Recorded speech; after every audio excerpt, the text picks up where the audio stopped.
ஐயோ என்ன? எதுக்கு இப்ப பதறி அடிச்சு ஓடி வர?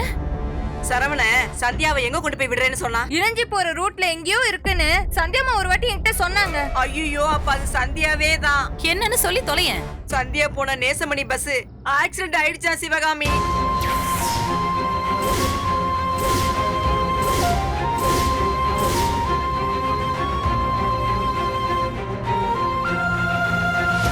கவிதா, உனக்கு நல்லா தெரியுமாமா? அண்ணே, எங்க அக்கா பையன் வந்திருக்கானே.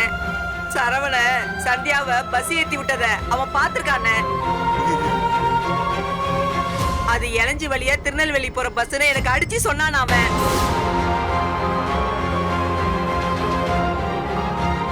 அவன் சொன்ன பஸ்ஸும் இப்ப ஆக்சிடென்ட் ஆனதா நியூஸ்ல வந்த பஸ்ஸும் ஒண்ணுதான். விஷயத்தை கேள்விப்பட்ட உடனே நான் பதறி அடிச்சு ஓடி வர சிவகாமி. ஐயோ கடவுளே, ஏன் எங்களை இப்படி சோதிக்கிற? என் பிள்ளையும் மருமகளும் எவ்வளவு சோதனையை தான் தாங்குவாங்க. ஏன் அவங்களை இப்படி கஷ்டப்படுத்துற? ஐயோ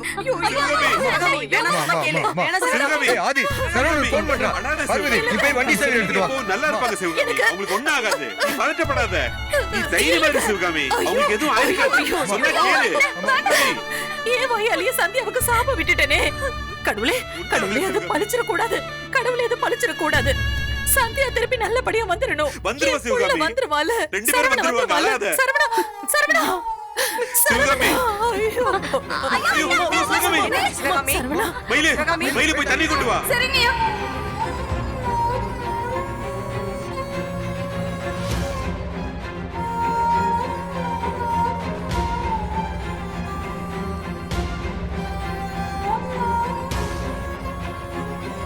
மயிலே சீக்கிரம் தண்ணி எடுத்து வா.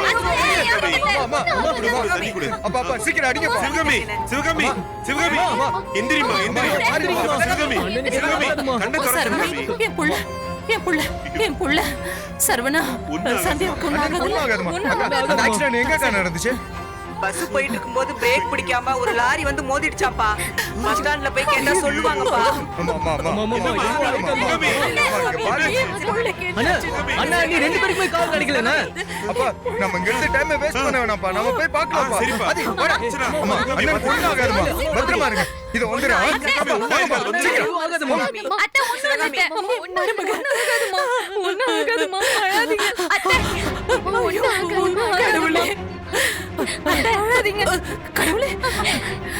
சிவகாமி சிவகாமி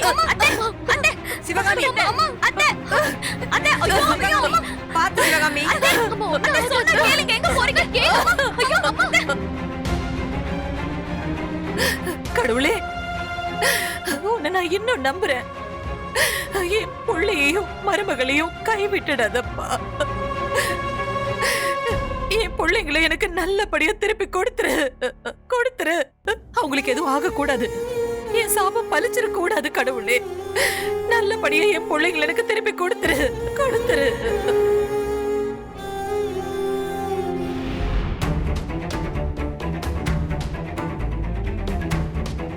சந்தியா நீ போன பஸ்ல ஆக்சிடென்ட் ஆனதுல இந்த வீட்டுல சந்தோஷமா இருக்கிற ஒரே ஆள் யாருன்னா அது அர்ச்சனா நீதான். ஏற்கனவே அவங்களை சுத்தமா பிடிக்காது. இப்போ ஒரேடியா போய் சேர்ந்துட்டா நல்லது நினைச்சாலும் நினைப்பாங்க. எப்படிதான் இவங்களால இப்படி நினைக்க முடியுதோ தெரியல. என்னதான் அவங்கள பிடிக்கலன்னா கூட இந்த மாதிரி நேரத்துல கூட கொஞ்சம் மனுஷத்தன்மையா நடந்துக்கலாமே. எங்க இவங்க கிட்ட அதெல்லாம் எதிர்பார்க்க முடியுமா?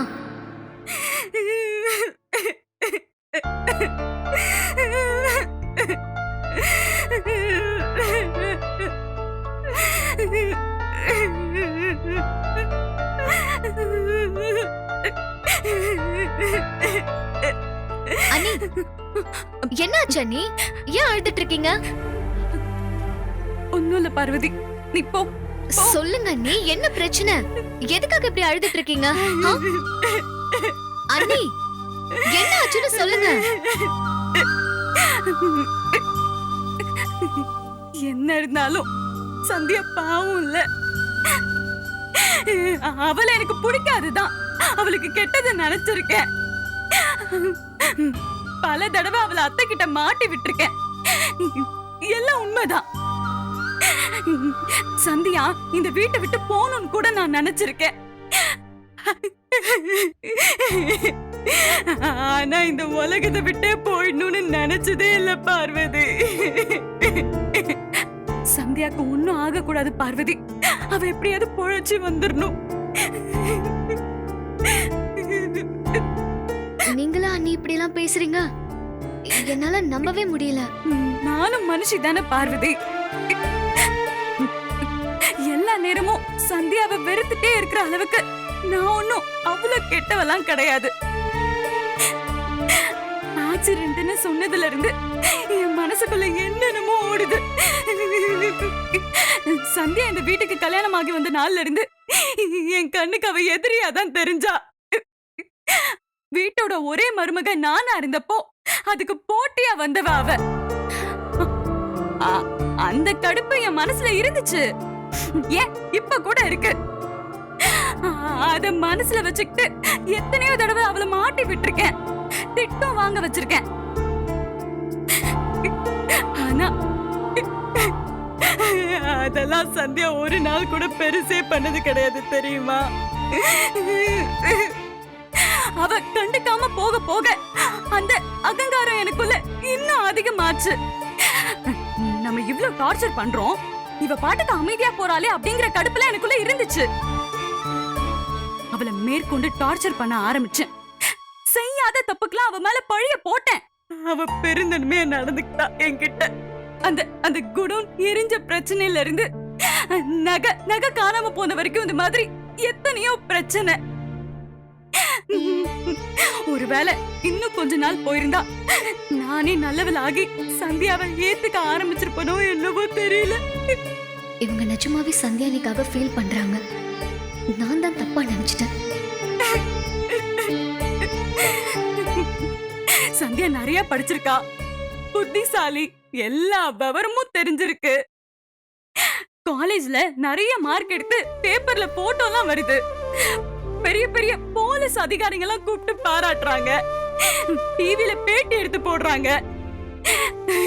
ஆனா இவ்வளவு இருந்தும் அந்த தலகாலம் கொஞ்சம் கூட அவளுக்கு இருந்தது இல்ல.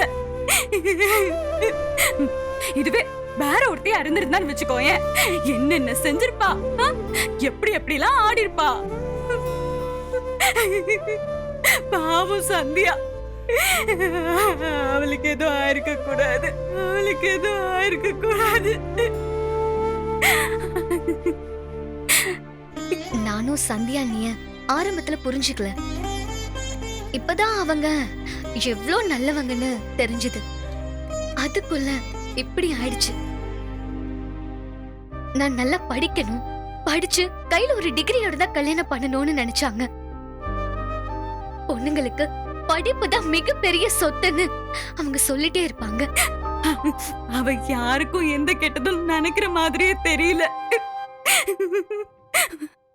கல்யாணத்துக்கு முன்னாடி அவங்க அம்மா அப்பா இறந்து போயிட்டாங்க. புருஷன் என்னடானா வீட்டை விட்டு துரத்தி விடுறாரு. இப்ப ஆக்சிடென்ட். ஏன்டா அவளுக்கு மட்டும் எல்லா பிரச்சனையும் அடுத்து வருதுன்னு எனக்கு தெரியல. உங்களையே இவ்வளவு தூரம் ஃபீல் பண்ண வச்சிருக்காங்களே.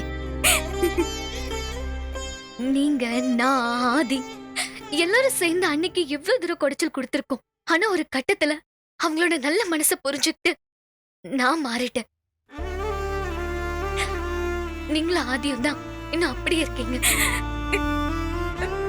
இன்னைக்கு ஆதி நல்ல வேலையில போய் சேர்ந்து கை நிறைய சம்பாதிக்கிறானா அதுக்கு காரணமே அண்ணிதான். அவங்க கொடுத்த காசை வச்சுதான் ஆதிக்கு லேப்டாப்பை வாங்க முடிஞ்சது. கம்ப்யூட்டர் கிளாஸ்ல சேர்ந்து படிக்கணும்னு அவங்க தான் காசும் கொடுத்தாங்க. இல்லைன்னா ஆதி இப்ப வரைக்கும் வேலை தேடிட்டு மட்டும்தான் இருந்திருக்கணும். மொத்தத்துல சந்தியா அண்ணி இந்த குடும்பம் நல்லா இருக்கணும், ஒத்துமையா இருக்கணும்னு நினைச்சாங்க. அதுக்காக தனக்கு யாரு என்ன கெடுதல் செஞ்சாலும் பொறுத்துக்கிட்டாங்க. ஆனா கடைசியில நல்லவங்களுக்கு தான் எல்லா பிரச்சனையுமே வருது.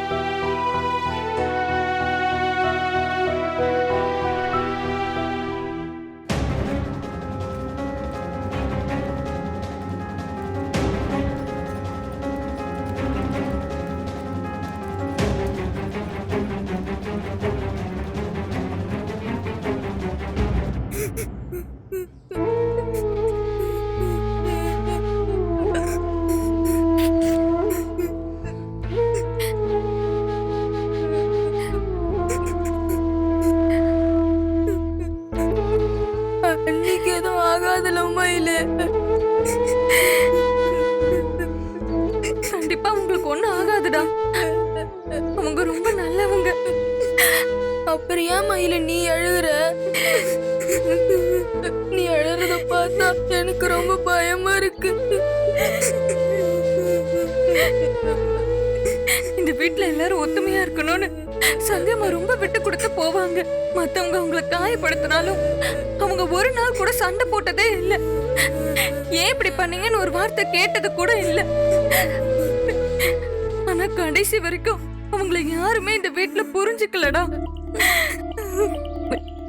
சரவணாய கூட அவங்கள புரிஞ்சுக்காம போயிட்டாரு. அதான் எனக்கு ரொம்ப கஷ்டமா இருக்கு. அவர் மட்டும் சந்தியாமாவை இங்கே இருக்க சொல்லியிருந்தா இந்த ஆக்சிடென்டே நடந்திருந்திருக்காது. எனக்கு என் பிறந்த நாள் கொண்டாட என்னன்னு தெரியாது மயிலு. சந்தியா அண்ணிதான் மொத்த தடவையா என்னோட பிறந்த நாள தெரிஞ்சுக்கிட்டு எனக்கு ட்ரெஸ் எல்லாம் எடுத்து கொடுத்தாங்க மயிலு. எனக்கு அந்த நாள் முழுக்க எவ்வளவு சந்தோஷமா இருந்துச்சுன்னு தெரியுமா? அவங்க அப்படிதான்டா. அடுத்தவங்களை சந்தோஷப்படுத்தி பாக்குறதுல அவங்களுக்கு ஒரு தனி சந்தோஷம். சந்தியம்மா இந்த வீட்ல இருந்தா எனக்கு யானை பலம். நம்ம முகம் சோகமா இருந்தா கூட என்ன பிரச்சனை ஏது பிரச்சனைன்னு வந்து விசாரிப்பாங்க. அவங்க இல்லைன்னா நம்மள இங்க கண்டுக்க யாருமே இல்ல. முடியல மயிலு. சந்தியானியும் சரவணனும் எப்படியாவது வந்துடணும். என்னோட கோலசாமி ஸ்வரிமுத்து ஐயனார நான் வேண்டிக்கிறேன். நான் கூடடா வள்ளியூர் சொடல மாடனை வேண்டிட்டு இருக்கேன். அண்ணி எப்படியாச்சும் திரும்ப வந்துடணும். சந்தியாமாவும் சரவணாயவும் வந்துட்டா அடுத்த வருஷம் கோயில் கொடைக்கு நான் ஒரு ஆடை கூட நேர்ந்து விடலான்னு இருக்கேன்.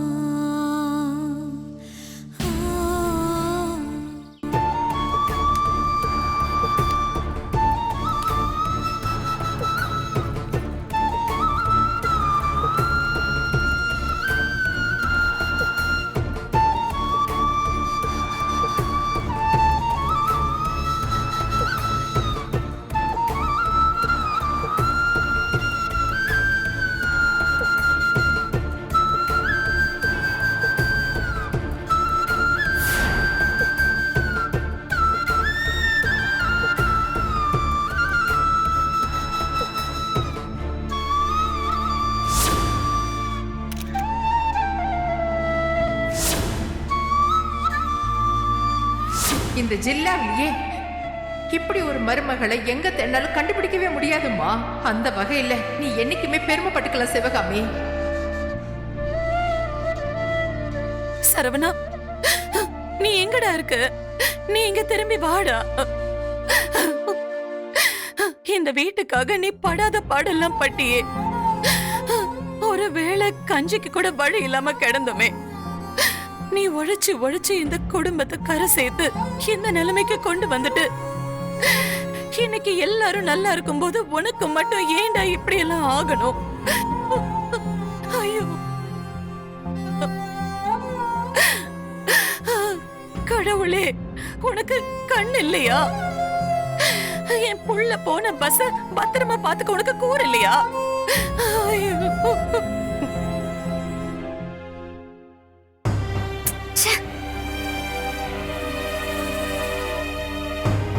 அண்ணி, அண்ணனுக்கு ஃபோன் பண்ணி பாத்தீங்களா? இல்ல அண்ணன் உங்களுக்கு ஃபோன் பண்ணிச்சோ, விஷயம் ஏதாச்சும் சொல்லுச்சா? இப்பதான் பார்வதி ஃபோன் பண்ண.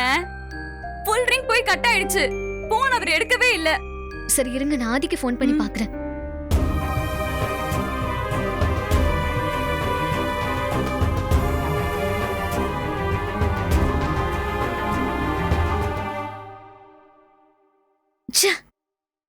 இவனும் ஃபோன் எடுக்க மாட்டான். மா, யாருமே ரொம்ப நேரமா பச்சை தண்ணி கூட குடிக்காம இருக்கீங்க. இந்த டீயாச்சும் குடிங்க. வேண்டாம் மயிலு. குடிங்கம்மா. அம்மா ரொம்ப நேரமா போட்டோ பார்த்து தேம்பி தேம்பி அழுதுகிட்டு இருக்காங்க. அத்தையா? ஆமா நீ. டேய் வாடா.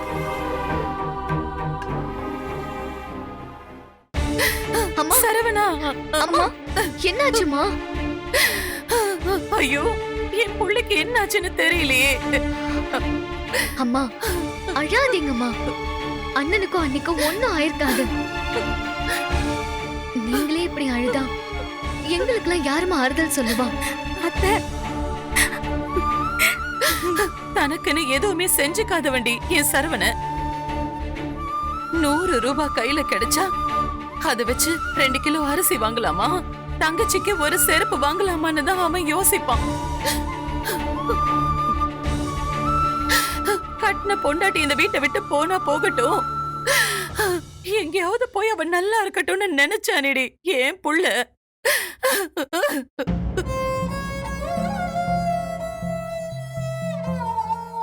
அவளை கொண்டு போய் விட போறேன்னு கடைசியில இவனே எமனை தேடி போயிருக்கானே.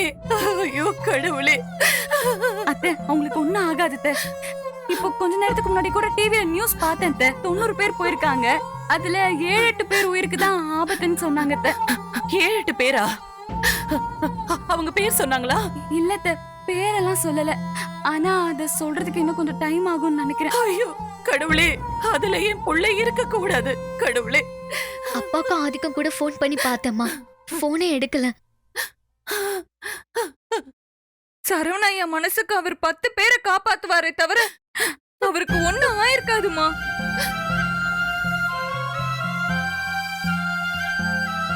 என்ன காலேஜ்ல சேர்த்து விட்டுட்டு ஃபீஸ் கட்ட முடியாம இருந்தப்போ கொஞ்சம் கூட யோசிக்காம கையில போட்டிருந்த மோதிரத்தை கழட்டி அடகு வச்சு காலேஜ் ஃபீஸ் கட்டினாருமா அண்ணன்.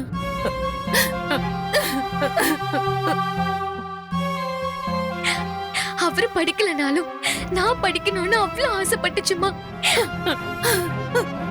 எனக்கு மட்டுமா ஆதி படிக்கிறதுக்கு ஏன் சக்கரைய கூட திரும்ப ஸ்கூல்ல சேர்த்து படிக்க வைக்கிறதே அண்ணன் தானம்மா.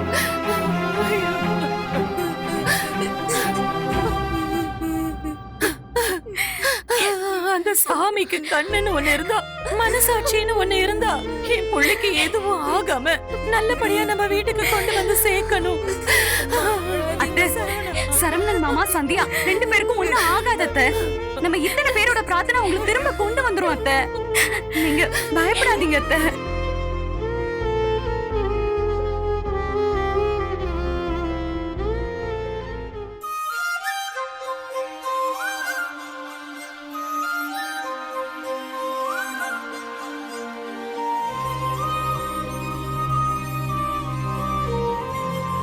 ஹெல்ப் பண்ணுங்க, சீக்கிரம் யாராவது வாங்க, சீக்கிரம் வாங்க.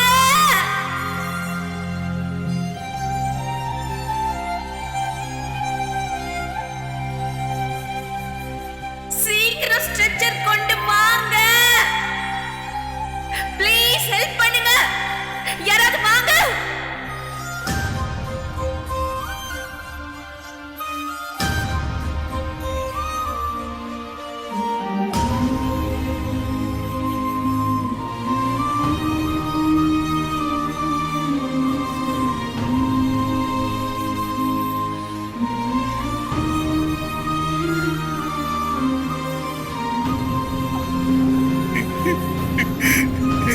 சந்தியா